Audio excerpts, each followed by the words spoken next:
Well, I think we're live. I didn't even start the little video thing this time. And that's whatever. We're still learning the ropes here. Hey everybody. Got to get used to looking at the camera and then looking at Kevin. So my eyes are gonna be all over the place.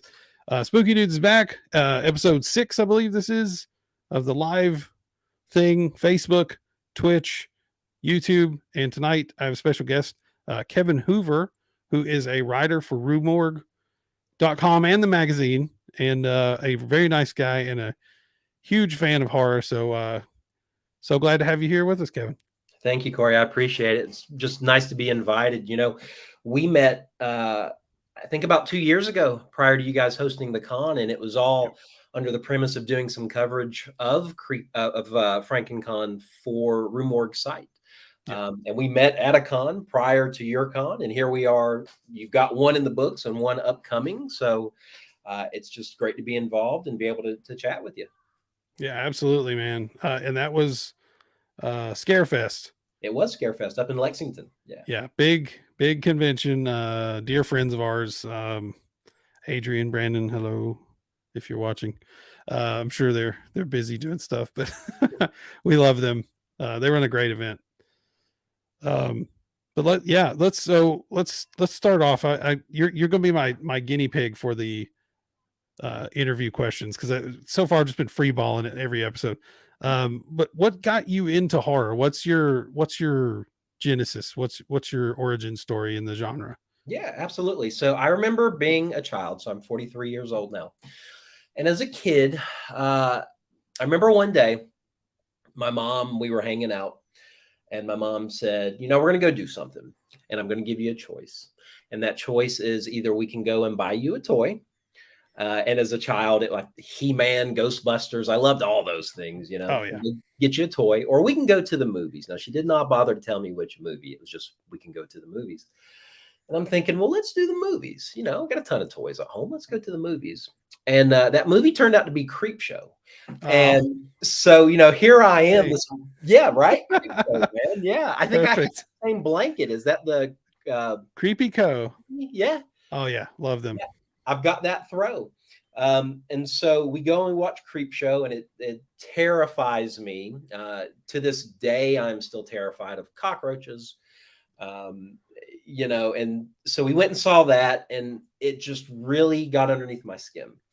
And it was around that time that I remember, like, the neighborhood kids, hey, I got this movie that, my mom's not home. Why don't you come over and watch it? And it'd be Night of the Living Dead, or The Hills Have Eyes.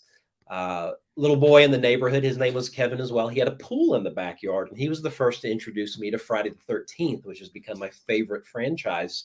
Oh, yeah. Watch these things during the day, and then at night be just terrified. I couldn't sleep. They were coming to get me, Yeah. I grew up in Southeast Georgia, right up against the woods. So I just knew that there were maniacs and murderers in the woods. And so over time, that started the love. I got into the books and the movies and, of course, video games. And, as you grow and you realize that there's this whole community that surrounds horror, and everybody here is friendly, and we all get along, and we all bond over our love for these films, that's part of what's kept me in it, but also trying to find those films that give me that same feeling as when I was a child, trying to find those movies that can still startle me. And you're chasing the dragon, man, if we're using the right? It's hard. You watch this stuff for 35, 40 years, and you're like, I just need something. And believe it or not, when people ask me what still scares you, it's still those Romero zombies. It's still Leatherface. It's still Creepshow, even though I've seen them 100 times. Those are the things that still scare me, man. Well, they're classics for a reason, right? They're timeless. They left an impression on, all of us video store kids. Mm-hmm.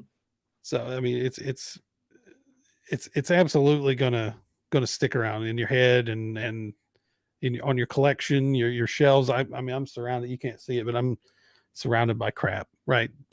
Predator figures, King Kong, Godzilla. I mean, the people that love this stuff really love it. Sure. We did get one comment real quick. I'm gonna throw it up on the chat. Yeah. From Beta Pup Max Dennis. Creepshow. Yay, Creepshow. Love it. Creepshow is wonderful. I love it. I think that's a good, honestly, you know, I'm a dad now, and I think Creepshow is a pretty good gateway. You know, it's like not super serious and like Yeah. really, you know, it feels like this is really gonna happen, but it's also like not nothing against Monster House, but it's not Monster House. You know, it's not literally just a kids movie. So that's a good one. A couple of years ago, when I was living in Georgia, the big convention I used to go to every year was Spooky Empire down in Orlando. Oh yeah. Spooky Empire. And so we would go, myself and a friend of mine named Perry, we would go down to Spooky Empire, and we would do Halloween Horror Nights all in one weekend. And so one year they had a lot of the cast of Creepshow there, and I forget the actor's name who played the bug guy. You know, he was in the bug segment of Creepshow. You know, hello, Mr. Pratt, bug got your tongue, that guy. And Yeah. he's knocking on the door. So he's there and he's signing autographs. And I'm telling him, I said, man, as a kid, you screwed up my childhood, that scene. And he says, yeah. Do you want an autograph? Hell no, I don't want an autograph. Don't carry those mental scars. I just needed you to know that 30 years later, I'm still screwed up because of Creepshow, man. So I just need you to know what you did freak me out, man. Yeah, absolutely. Well, you mentioned you know, the community, and I think, you know, honestly, a big part of why, I mean, it's why we can have conventions, it's why we can have podcasts, and you know, Joe Bobbleheads.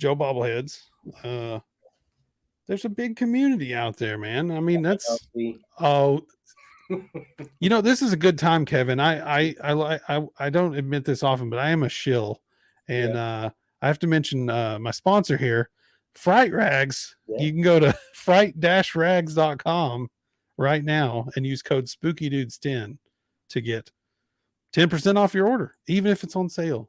That's right. And what can you get?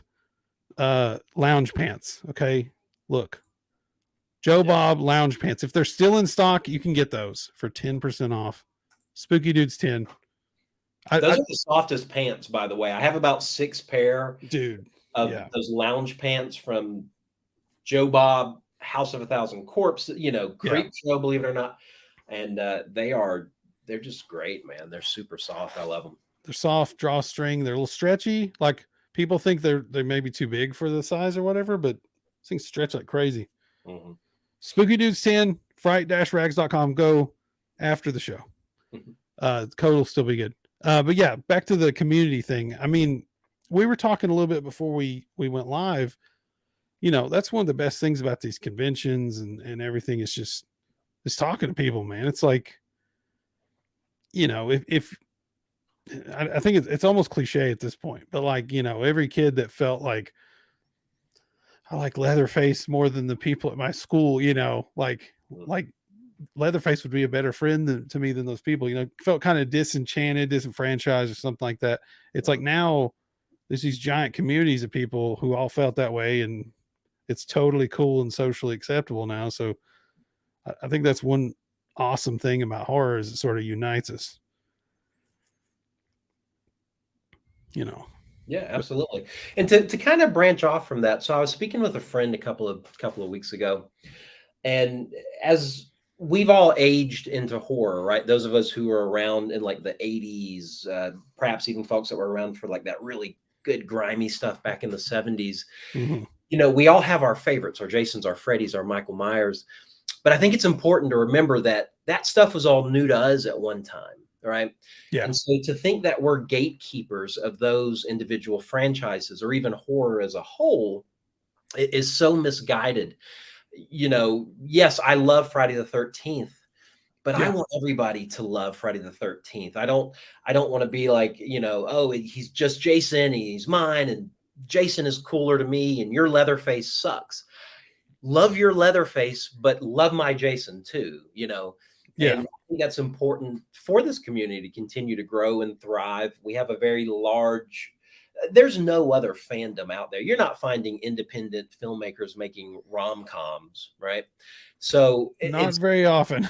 Yeah, you know, we have a very thriving independent community, and it's important that to continue to foster those new ideas and to foster the stuff that we just love. Have your favorites, but share your favorites, and don't get so offended if somebody doesn't like something as much as you do. Sure. I saw that Winnie the Pooh movie yesterday. I didn't love it. There's some guy out there right now who's probably telling his best friend that it's the best horror movie he's ever seen. Awesome, man. Do that. So that guy goes and buys a ticket and comes into our little family here, Yeah. Well, I mean, yeah, that's the thing. I used to be I probably still am a music snob to some degree. Like, oh, you like Metallica, they're too mainstream, man. You got to listen to Lamb of God. You got to, you just go one level like deeper. Lamb of God's still pretty mainstream, but you know what I'm saying? Like I guess it's like the hipster thing, right? Like I liked it before it was cool, and now you guys are trying to take it.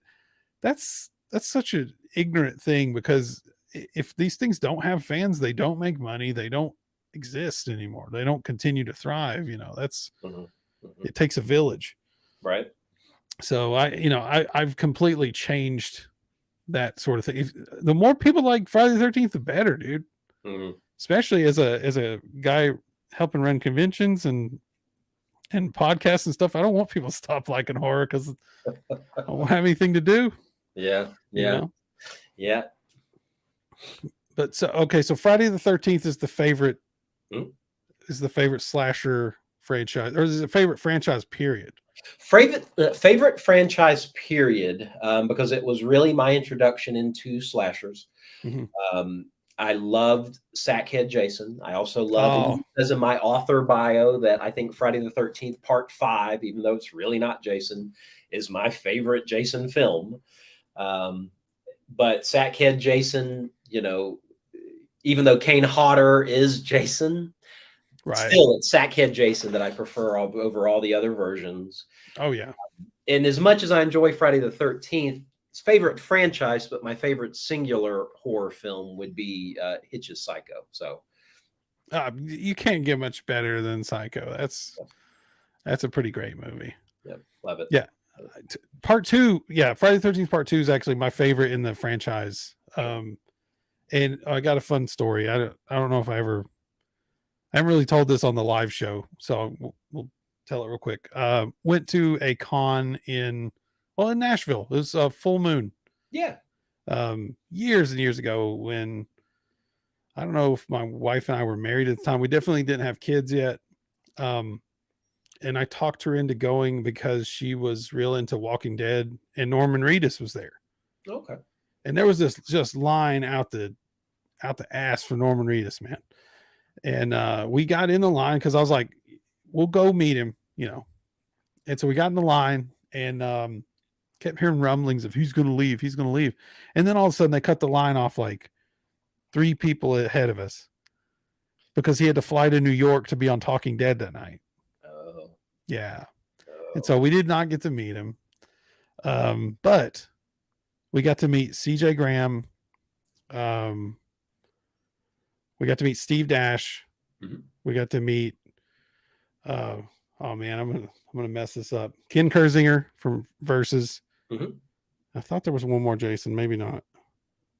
But anyway, I had been so nervous to meet Steve Dash all these years. Like I loved Part 2 for years and was just like, I'm like nervous to meet this guy, and because I saw him trash into somebody at a con, like he was on a panel or something, and somebody said something ignorant. I watched him just cut this dude down the size, and I was like, I don't know if I want to talk to him. And so we end up walking over to his table, and he's messing around with his phone. He goes, "Hey, how y'all doing?" Because he had that accent. He's like, "I'm trying to get this picture of me and Norman Reedus uploaded to my Facebook." And then my wife goes, "Oh, my husband works in IT. He works on computers. He can help you with that." And so he hands me his phone to upload a picture to his Facebook. He's like, "Corey, are we Facebook friends?" I'm like, no. He's like, "Send me a friend request." I'm like, okay. So anyway, I ended up uploading the picture to his Facebook with his phone. And then he signs for us for free, takes a picture with us for free, and then does an audio plug for my former podcast for free. Oh. But it's the best autograph ever. When he goes, "Who do you want me to make this autograph out to?" I said, "Oh, just me, I guess." He goes, "What about Susan? My wife." And he goes, she kind of looks at him and laughs, and he goes, "Oh, I see. Corey's a dick." He goes, "To Corey the dick and Susan the sweetheart. Love, Steve Dash, the real Jason." And then when he did his audio drop, he goes, "I'm standing here with Corey the dick and Susan the sweetheart, Vitamin Geek Pod," whatever. And no, it was a great memory though. But dude, the moment Norman Reedus gets up and leaves that table, every fan in the building just scattered like cockroaches. You could stand there and talk to any of them as long as you wanted. It was great from my perspective. So at that show, you're trying to recall if there was another Jason. Was Warrington Gillette there or no? No, I never saw Warrington anywhere near Steve Dash. I think there was some. I went to a con one time, and Steve had that habit of signing everything. There was the back and forth who was the real Jason in part 2. Yeah. And so his autograph was, of course, the real Jason. And I met Warrington at Spooky Empire, I think it was. But yeah, I've been to the Full Moon show. Ben Dixon runs that, and that's a fantastic show up in that. It's a tattoo convention. It's an awesome con. In fact, we did some coverage with them when we were starting to kind of get a handle on COVID, and they had implemented this really interesting system of limiting tickets. You could buy tickets for blocks of time. Right. So, usually it's you buy a day or a weekend or whatever.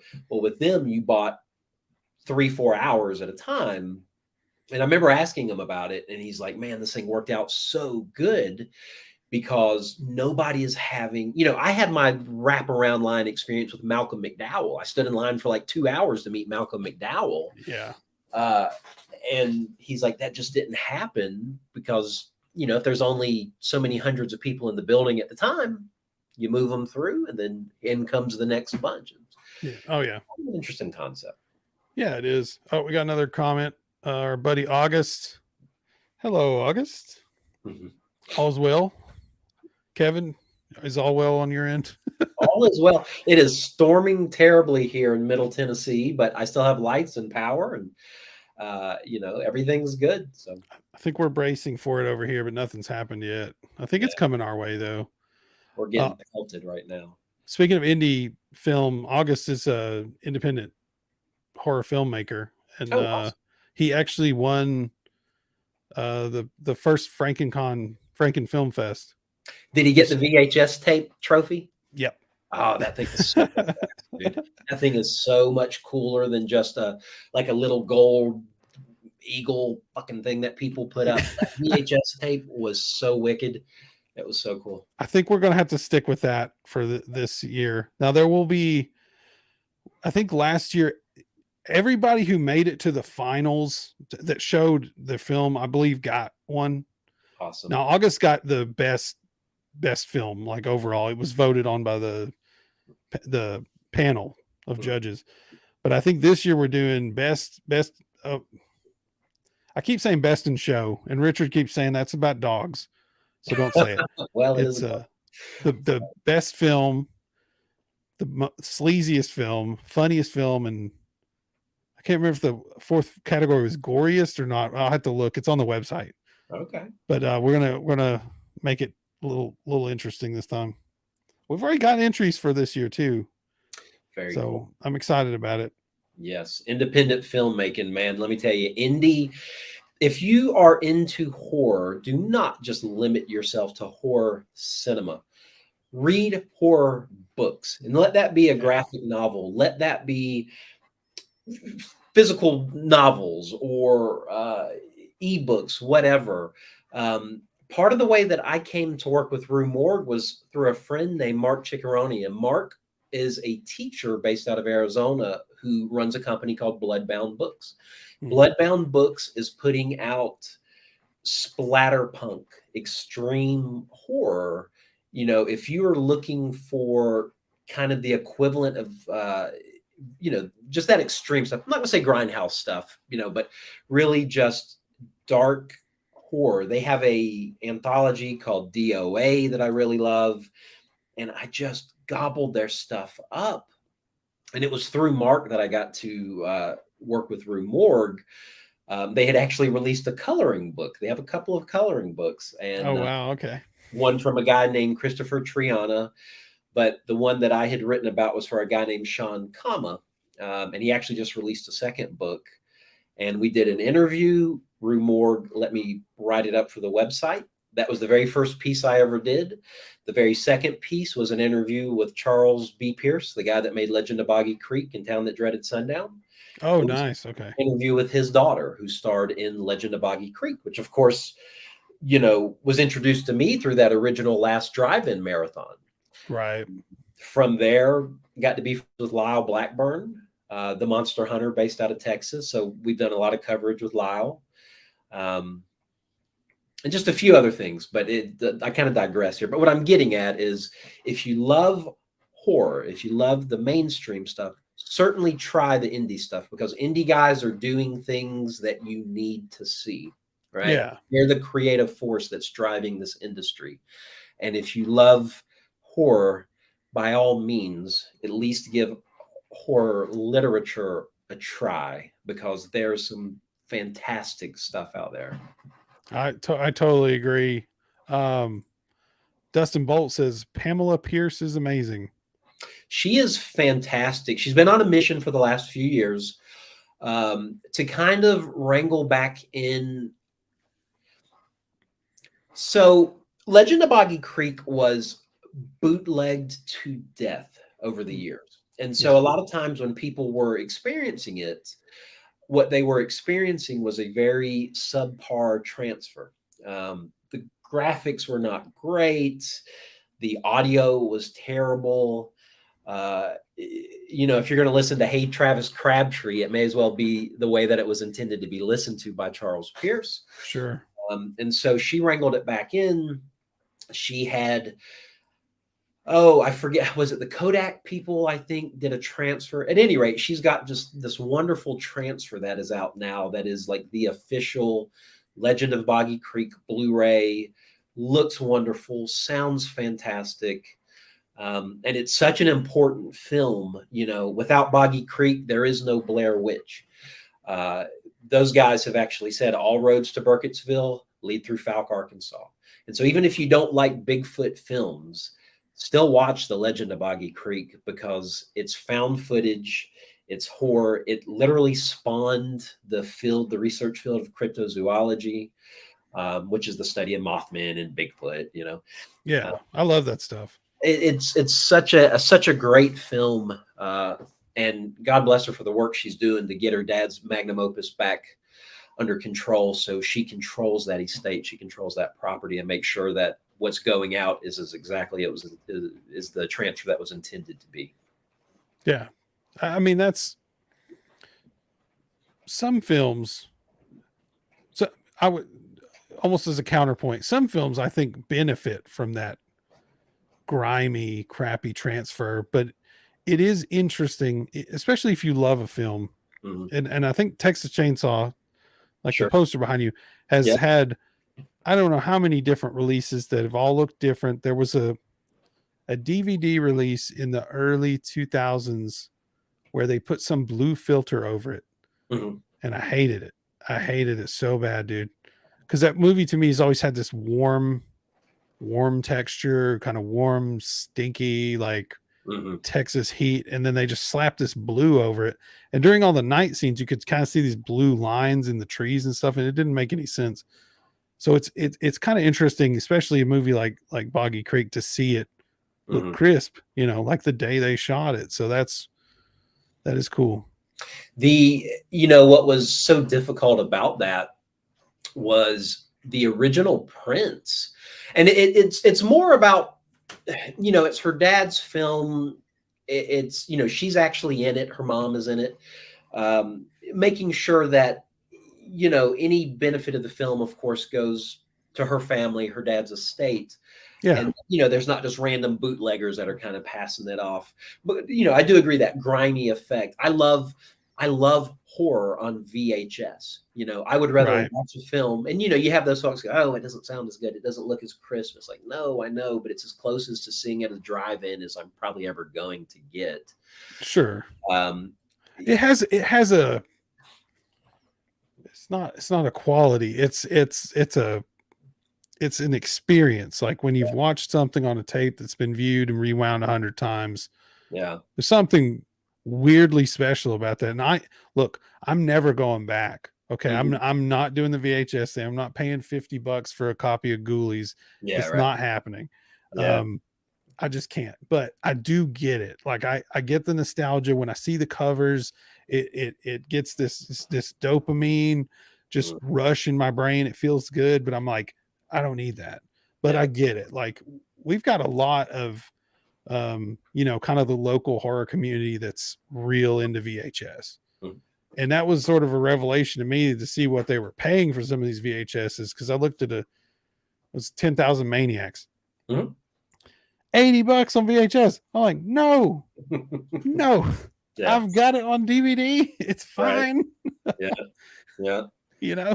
I I know what you mean there. But to be able to, like, man, let's imagine seeing Last House on the Left in the cinema in the 70s with, or Henry, Portrait of a Serial Killer. Oh man. To see those with that grime and that grit that's so thick you can literally feel it. You can just feel it on the screen, and the scratches and the marks. And you see a lot of filmmakers who attempt to replicate that now. And Rob Zombie, looking at you, kind of thing. Yeah. It was the 70s, whatever. No, yeah, okay. But yeah, it's an aesthetic that, try as you might, you just can't recreate it. House of a Thousand Corpses is 25 years old this year, right? Or Yeah, is it you're right. They 25? just announced I think a box set, a collector's. You know how they do. It's time to double dip. It's 25 years. Yeah. It's not even 4K. Yeah. And they're putting it out. They're putting out a Walmart version with one piece of art for the cover and like some collectible stuff with it, I think, and then a Best Buy version in the steel book. But I think feature wise, I don't know. I nerd out about that stuff, but it's identical feature wise. I was like, probably be about the 18th time I've bought this movie, but for me, that's my favorite Rob Zombie movie is House. Absolutely. It probably, for me, I will say, Lords of Salem, hated it the first time I saw it. And it's so batshit bonkers, and I've watched it so many times since, and I don't know why I like it. Perhaps because it really doesn't feel like a Rob Zombie film, other than the fact that it stars all the Rob Zombie players. Yeah. I don't know why I like it, but I just do, man. Dude. Okay, here we go. Let's talk about Rob Zombie for a minute. I'm on the same page with you. Brandon Posey giving us his mandatory comment this episode: horror. That's a good one. Thank you, Brandon. You're right. We're talking about horror. I think I loved Lords of Salem the first time I watched it. Mhm. And then I talked to my wife about it. I was like, it's so good. You got to watch it. You got to watch it. You got to watch it. It's so unlike anything he's ever done. She watched it. She's like, this is boring. and I watched it again. I was like, it is a little boring. But then I watched it again and I was like, I think I love this again. Mm-hmm. It's a weird movie. It's definitely like him watching Rosemary's Baby and him watching I don't know, The Omen, just witchy devil movies, and then going, I want to just capture that vibe again, Mm-hmm. So I enjoy it. And I don't love 31, but I hate 31. okay, I'll go on the okay, limb cool. there. Yeah. Yeah, I don't love it. But I could certainly see. So it reminds me very much of Running Man with Arnold from whenever it came out. That game show kind of appeal. Which I love Running Man. Running Man was fantastic. 31 is no Running Man. Yeah. But I've always thought it could be expanded out. Like there would be, the bad guys, of course, are called Heads. There was Doomhead and clown head, I think. It's like, seems like every year they could do one of these and have more heads. I thought it was probably, it had more legs, but it was just kind of from the very beginning where Richard Brake kind of leans in and goes, you know what they say in hell, everybody loves popcorn. And I'm like, nobody's ever fucking said that. Not once in my life. Never. No one has said that. Rob Zombie said that. Yeah, we made up a one-liner for the sake of having a one-liner. And I think, honestly, that's my favorite part of the movie. Like, I think, it's him and it's Daniel Roebuck, right? He's the Daniel Roebuck, Grandpa Munster, kind of. What'd you think of the Munsters? Well, had I seen it all the way through, that's a landmine. More inclined to give you a comment. But, okay, that covers it. Yeah, I tapped out about 20 minutes into it, man. Man, couldn't do it. I finished it. I thought Roebuck was really good as Grandpa. Mm-hmm. I thought Jeff Daniel Phillips. Mm-hmm. I think he swung for the fences. I think he tried as hard as he could. But Sherry Moon as Lily is tough. Yeah, it's a tough one. Yeah. I mean, I don't know. I also feel like that movie was so it felt like they were shooting shorts for an internet webisode thing. Okay. And then they put it together as a movie. They're like, well, the internet doesn't want it, so make it a movie. It feels like little vignettes. It's really, it's peculiar. I don't know. It's not bad. And my kids watched it and enjoyed it, and it was the Munsters. My daughter snuck in the room. She's supposed to be in bed, but she's of course not. When we watched the Munsters at Halloween, but so as far as a family Halloween movie, it's fine. Yeah. Is it good? No. Yeah. Well, let's, I think you and I both have a passion for independent horror. And I mean, you said it earlier. I mean, I think you hit the nail on the head. If people are looking at the mainstream releases, if they're looking at the stuff coming out on, I don't want to say on Shudder, because Shudder does everything. From the indie obscure. I mean, Necromantic is on there right now. So right. What a great Valentine's movie. Anything's possible. But if you're not happy with Scream 6 and what's the other mainstream stuff's coming out? Like there's new Patrick Wilson is the ghost hunter guy. Was it Conjuring? Yeah, Conjuring. Those I never got too much into. If people are like, well, I really wish they'd still make this grimy, exploitation fueled horror, that stuff is still out there in spades. Like it may not be as prevalent as it used to be because it's not in the public eye quite as much. But if you get on Tubi, there's tons of this stuff. Absolutely. Go to a con, go up to any table. If you see a couple dudes, a couple ladies, a mixture of the two sitting behind a table with a bunch of Blu-rays and you don't recognize any Ghostface and Jason and stuff, that's probably movies that they made and you want to just talk to them, see what they got. So I get to watch a lot of movies, and a lot of movies that, probably I wouldn't have been aware of had I not been writing reviews and those types of things. Yeah. And so typically we have like press release people, the reps will reach out to us and go, hey, here's our horror stuff. Is there anybody you want to interview, write about? And a lot of the stuff goes up on Rue Morgue's website. Some of it does make it to the magazine. But I saw 3 films last year, and all 3 were independent films. And if I'm thinking in terms of horror that might have flown under most people's radar, these are fantastic. And I think probably the biggest of the bunch, which was on Shudder or is on Shudder, it was a Shudder original. It was called What Josiah Saw, with Robert Patrick from Terminator. Okay, yeah, T-1000. Yeah, and it had a kind of a frailty vibe to it. It was a nice little Southern Gothic. 3 shorts put together, as one film, and I just loved it because it just kind of had those trappings of like frailty with a little bit of Psycho thrown in. But I got to see another one that an indie guy named Chris Moore made, and it was called Children of Sin. And Children of Sin is religious horror. Okay. You watch it, and you can certainly tell it was a passion project for somebody. Um, I love the fact that he didn't get super like a lot of times indie guys will go and think they've got to reinvent the wheel. And it's like, you know what? If you just have a cohesive story that flows from A to Z, you're better off than about 1,000 other films out there right now because everybody is trying to be too cute.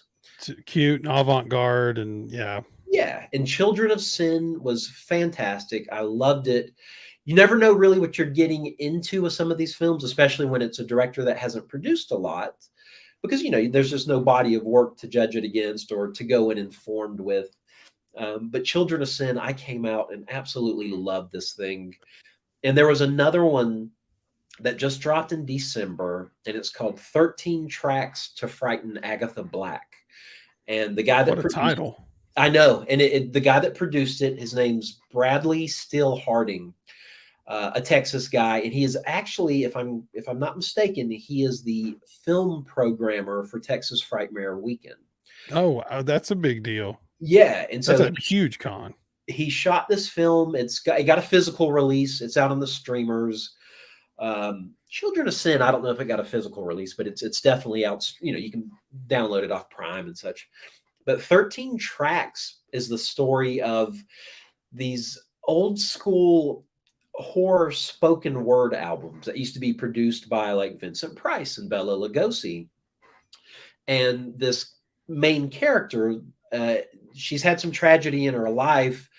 She seeks, refuge in these albums, and these albums start to bleed over into real life. And so the characters in her real life are carrying out the acts of these albums that she's listening to. Oh. It's just super original, very cool, definitely something different. Kind of opened my eyes up to a whole avenue of horror that I didn't know existed. Like, I'm not really a record guy, but there's a whole set of horror spoken word albums out there. If you just want to listen to Vincent Price's creepy voice read you to sleep at night, you can do that. And sounds delightful. Right, 13 Tracks to Frighten Agatha Black. That's another. It's on Tubi. Both Children of Sin and that are on Tubi. It looks like. Yeah, Tubi is really like just doing the Lord's work when it comes to independent horror. Aren't they though? Aren't they? Yeah. Apparently they pay well too. Like apparently they pay a lot better than like Amazon. Oh wow. For the Prime stuff, right? Like if it's a pay to rent situation, maybe it's better. But I've just heard from indie film people like you're not going to make any money off of Amazon, but on Tubi with the commercials, which aren't that bad. Yeah. And they usually get a great transfer. They run Vinegar Syndrome stuff. They run Severance stuff. Looks like Agatha 13 Tracks has got it's got a Blu-ray release too. Looks like. Yeah, it's on Prime for Blu-ray release in December. And that was we did an interview with Children of Sin. We did a review on 13 Tracks. I was able to interview Bradley, the director, about. And that one got a Blu-ray release back in December. Yeah, back in December. So I'm gonna have to check these out. What was the other one? So on Shudder, What Josiah Saw. So the director is a guy named Vincent Grashaw, and he's done some things. And I kind of like that Southern fried horror stuff. Yeah, I mean, it feels like home, right? Like it's, when you've grown up down here. Yeah. That movie has 90% on Rotten Tomatoes, by the way. The Josiah one? Yeah. Like I'm not a huge tomatoes guy, but 90% tomato meter, 61% audience score. That's pretty good. Usually if a movie's hitting 40 or 50 overall, it's like, better than watchable. So for a horror movie to do that well with critics on this site is pretty good. It's good. It's creepy. It's got, it's one of those cases where it pulls off some nice little twists and things without showing its hand too soon. So, when the surprises hit, they do their job and they surprise. Now, there are varying levels of indie too, right? Like these films, well, at least, I mean, if you've got Robert Patrick in your movie, it's indie. I mean, it can still be indie for sure, but it's there's some you've got some resources there. Oh yeah, yeah. Now, are there any like literal like no budget DIY films that you've encountered over the past, I don't know, 5 years or so that you really enjoyed? Yeah. So one of the very first films that I got to cover for Rue, outside of course Legend of Boggy Creek and Sean Kama's coloring book, Yeah. there was a guy based out of New York, and I forget his name, but his day gig, his full-time job is he owns like a year-round haunted house up in New York. And the movie he produced a movie called Necropath. And so Okay. Necropath was a zombie film, and you know how we all feel about zombies. Thank you, Walking Dead, but you know how we all feel about zombies nowadays. Well, you've got to do something. You've got to Train to Busan it. You've got to One Cut of the Dead it. I know these are not verbs, but you've got to do something different at this point, right? And so Necropath, when I interviewed this guy, when we were talking about his film, I mean, he shot this thing. I think IMDb said $5,000 or $7,000 was his budget. And he's like, no, dude, this thing was like half that. And a lot of his actors were local friends, people that acted in his haunted house, just other people. And it was shot. We talk about the monsters feeling like a series of vignettes. So Necropath was originally a short that hit the festival circuit, won a bunch of awards. So he shot a follow-up, hit the festival circuit, won a bunch of awards. So he finished it out with a third part and eventually put them all together as one film. And they flow from start to finish. It never feels real jarring. It's not set up as like a chapter style movie or an anthology or anything. You wouldn't know where one film ended and one began. And, it's DIY grassroots filmmaking at its finest. He accentuated the positives. He hid his negatives. And it was, it's certainly not the most inventive zombie film that you've ever seen. Yeah. But it was a good movie considering that it was shot with the change he found in his couch cushions kind of thing. That's awesome. I mean, that's the kind of thing, if we go back a billion years, Night of the Living Dead was, thrown in the back of a car and driven from Pittsburgh to, like these like gods of horror did not start as such, right? Like they all made films with their friends on the weekends, and that's how it ended up. Yep. Well, that was Boggy Creek's thing too. The distributors wouldn't pick it up. So Charles Pierce would rent theaters, drive-ins, whatever. They called it four-walling. So he rented the venue and he kept the ticket sales. And I remember Pamela saying they would go on weekends as a child and pick up just sacks of cash from the drive-in movie theater or whatever. Dad would have to carry guns, because they would pick up a bag with $40,000, and this was 50 years ago or whatever. And that's a lot of money. It worked, and then eventually they signed a deal and it got major distributorship. But it's just kind of cool, man. That's indie, and it's that spirit of indie that's just so awesome. And to speak to that point, a lot of times people will go, anytime you make anything, you want everybody to love it. You don't want anybody to shit on your time investment in this idea that you had. But I think if you have an idea, you can't be afraid to put it out there, right? The world's going to be a better place for it. Absolutely. And, when we review films, I might love something that somebody else hates. If you look up IMDb and Rotten Tomatoes, don't let those things sway you from checking out something. Or if you have a creative vision to write a book or make a movie, write those books and make those movies, because it's only a disservice to yourself if you don't do those things. Joe Bob champions this indie film. Do it. You can shoot a film with the phone in your pocket. You can write a book with, again, the phone in your pocket. Unsane was shot on iPhones. And that was a big movie. Yeah. And then if some guy like me, some critic gets a hold of it and goes, well, I didn't like this and I didn't like that. I'm just one guy, don't be so upset about what I said I didn't like or did not like. As part of the gig, I've got to critique some things. Yeah. Um, but certainly don't let that stop you from making the next thing or following down that path. Never let one person or one outlet or whatever stop you from putting your vision out there, because if you've got it, man, we all want to hear it. Absolutely. I was just pulling up my I have to keep up with everything I watch in Letterboxd, Yeah, yeah. and I just sorted by my highest rated. I think my highest rated indie films in here are Hell House LLC, which I would consider indie, Sure. and The House is October Built. I have a Okay. real soft spot for like found footage Yeah. movies that happen around Halloween, apparently. So I love those two. Yeah, that's cool. I was trying to think of stuff I've watched lately. Have you seen the? I have to censor this. I have a child in the room. The Don't Fornicate in the Woods films. I have not. And so, I'm in Middle Tennessee. I'm between Nashville and Chattanooga, but I get out to Knoxville quite often, and Knoxville has a great shop called Grindhouse Video.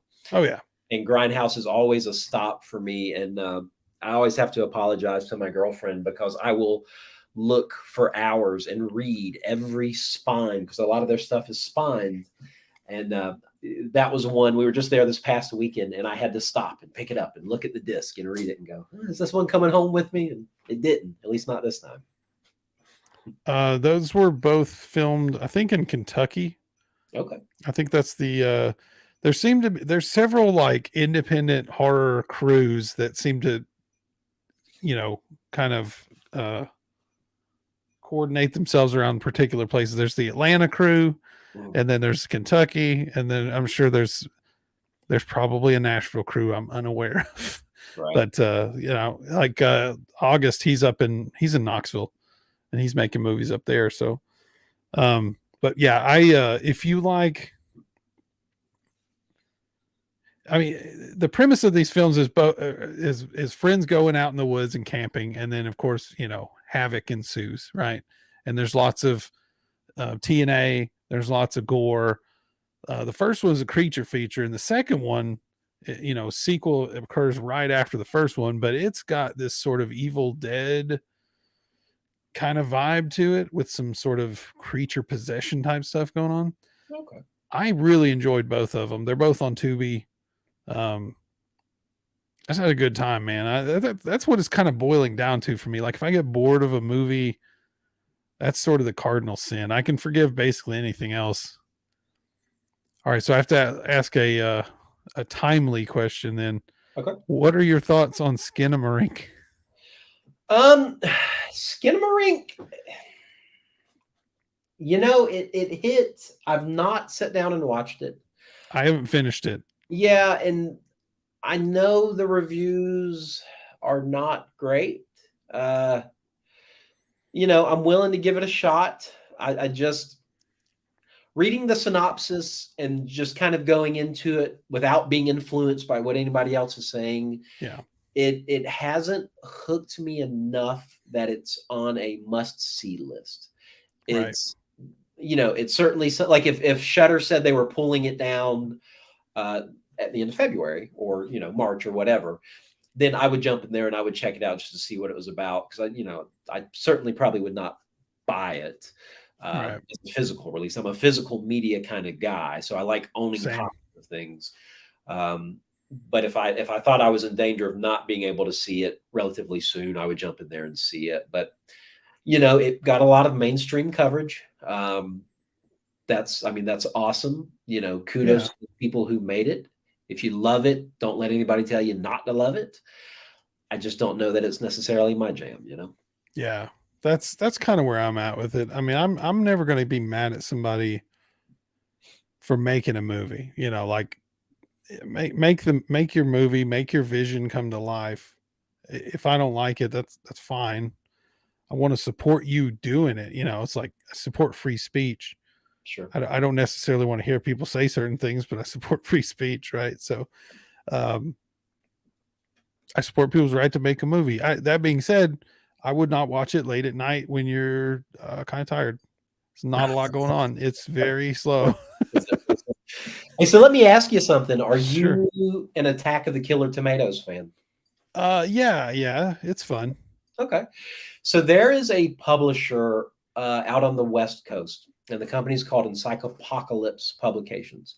Okay, And cool name. Encyclopocalypse, it's a mouthful, was started by Mark Miller. And Mark Miller was Clive Barker's right-hand man for a number of years. If you watch the Nightbreed director's cut, the cut that Clive Barker said would never be produced, it was produced because of Mark Miller. And in fact, in the closing credits, Joe Bob even mentions him on that Nightbreed episode of the weekly series, The Last Drive-In. Yeah.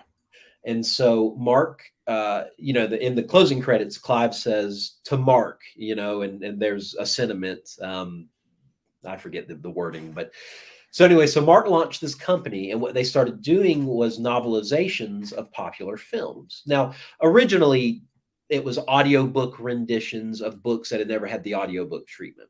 Sure. And then they got into novelizations. And Encyclopocalypse now is Mark Miller, a guy named Christian Francis, who did a great novelization of Vamp, if you remember the vampire horror comedy Vamp.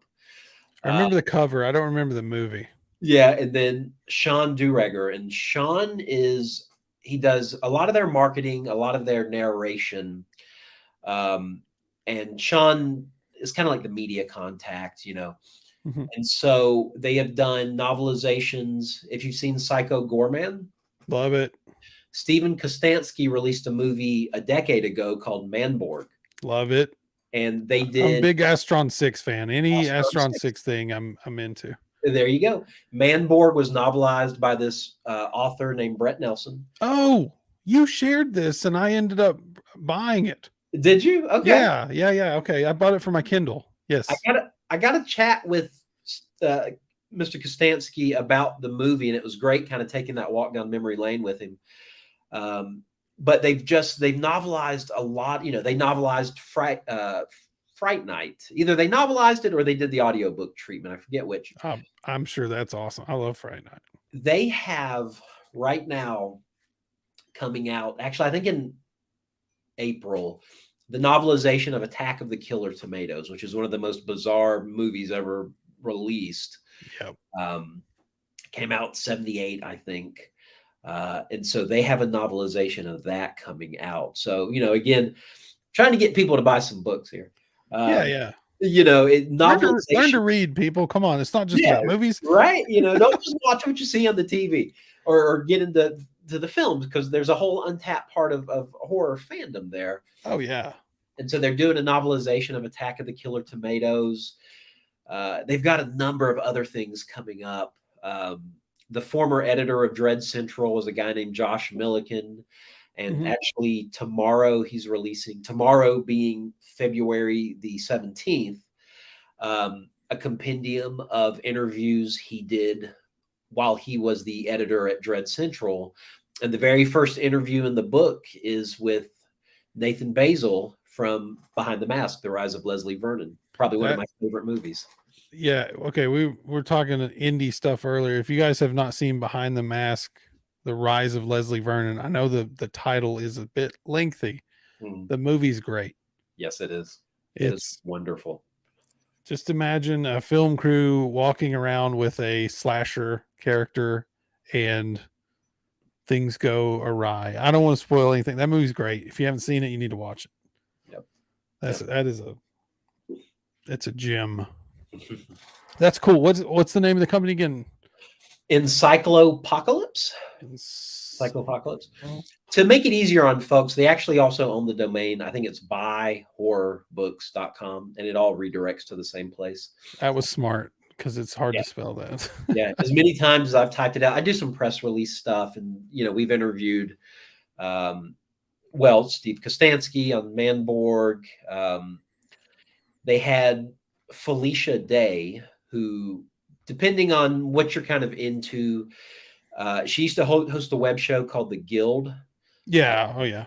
She's in Supernatural. She's done a number of things, but she was the narrator for one of their books called The Honey Trap. We got to do an interview with her about that.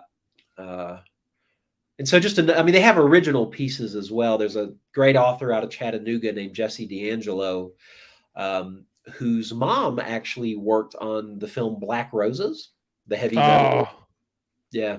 I love Black Roses. Jesse is a fantastic artist, a fantastic author. He's got a new book coming out. He releases a lot through them. Um, Robert Essig, who's another, he was actually a vendor at FrankenCon last year. Yes, yeah, that's right. Robert has some books through Encyclopocalypse. So they have originals. They do a lot of audiobook stuff. Sean's a great narrator. They also do some novelizations. You know, who thought they needed a vamp novelization? Well, I mean, a vamp novelization. Trust me on this one. you might need it. Guys, I'm just looking at the website. I'm just sort of window shopping while Kevin's talking, but no, this site is great. I'm gonna have to keep up with this for some gifts this holiday season. I got a lot of readers in my family. A couple of people got Manborg books from me, man. So yeah. It's if people don't know about Astron 6, the first one I saw was Father's Day. Mm-hmm. And I can't recommend that to everybody. That one's it's fun, but it's also a little touch and go. But I would listen. I know technically Psycho Gorman is not technically Astron 6, but it might as well be. Right. So it's in the same spirit as stuff like Manborg, but with a much higher budget. Because Manborg was like shot in a basement with green screens and cardboard costumes and stuff. It's great though. Manborg's wonderful. It's fun because it's just so quirky, and the characters are such, like the one guy, Karate Man, and he's like from the old Pit Fighter video game, if you remember that. And oh yeah. It's funny because it's so quirky, but it's not, as Stephen Kostansky said, it's not winky. It's not done like tongue in cheek, like, hey, do you get the joke? It's taken very serious. He had fun doing it, and it comes through in the film. Yeah, no, their movies are a lot of fun. The editor was amazing, like really good giallo send up, I guess. I don't know, comedic giallo send up, I guess. Yeah. Okay. I love this site. Now I have some other place to spend a bunch of money. Thank you, Kevin. Absolutely. Well, we're about to time here. If anybody has any last minute questions, go ahead and throw them up in the chat. But Kevin, anything you want to plug tonight before we? Kind of my whole theme here was, we love indie, and yeah, absolutely. If you're a creative, keep creating. Don't worry about what anybody's going to say about it. And aside from that, I keep talking about buy these books, because I am a child of the 80s. I was born at the end of 79. I was there for 4 weeks. I was there for a cup of coffee, and then it was 1980. And when I think of the things of my childhood that have gone away, primarily the video stores, and I actually got to work in a chain of video stores for a while. Yeah. These institutions die when we allow them to die. And it's very easy to go, well, streaming killed the video store. Perhaps it did, but it killed the video store because we as consumers decided it was easier to sit at home than it was to continue to go out and interact and do. And so when people start saying, well, print's dead, and I go, print's not dead. It only dies if we allow it to die. So I love Rue Morgue. I write for Rue Morgue.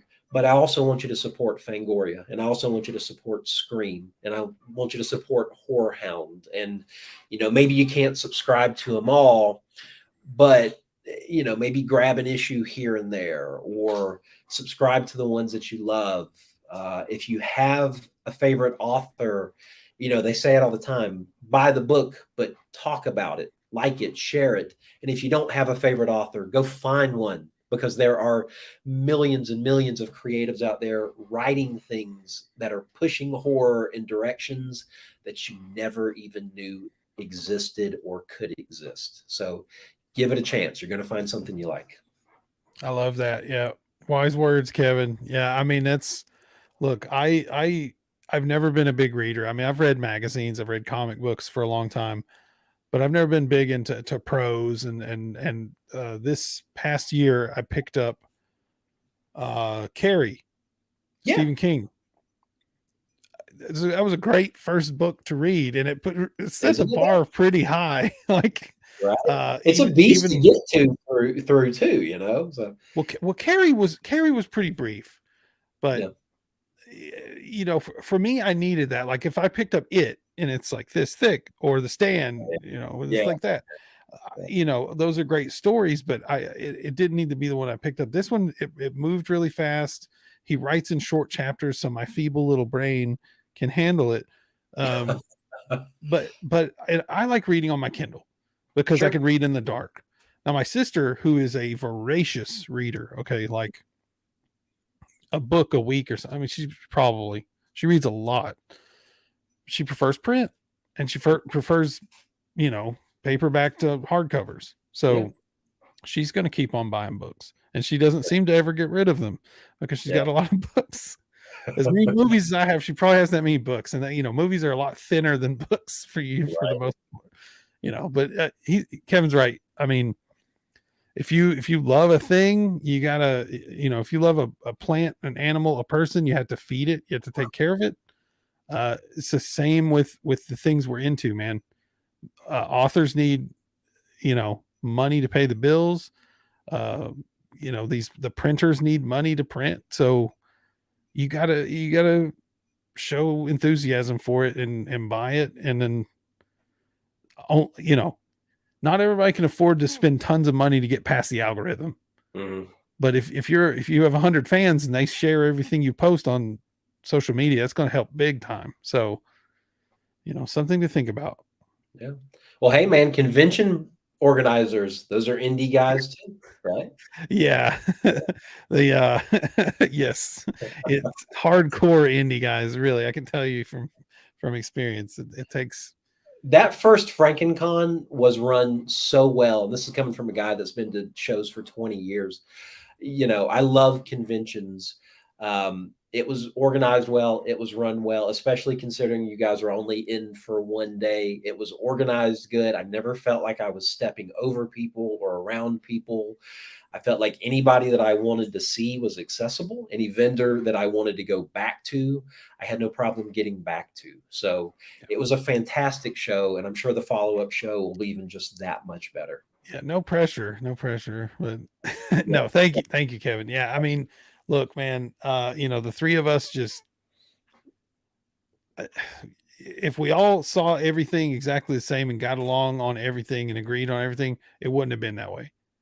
It would have been like this yes man show with one man's vision, and that's not what it was. It was a collaborative effort, and I think that's what made it special. So, and that, I mean, honest to God, once you get the right people attending it, a lot of pressure's off, because there's no amount of money or preparation you can put into it that's going to make the vibe what it is.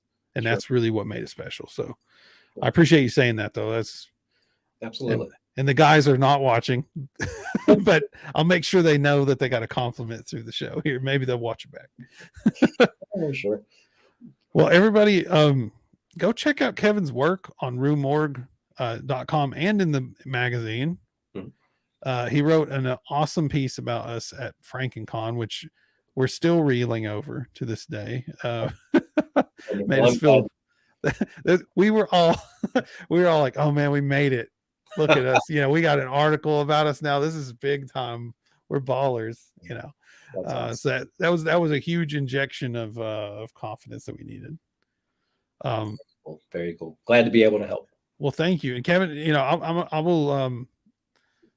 will add you to my list of guests that will return at some point, because I'm sure you and I can just talk horror any day. Absolutely. Anytime. All right, man. Well, I appreciate it. Thank you so much. And everybody for watching, thank you so much. And also stay spooky, my dudes. And I have to awkwardly hit the button twice.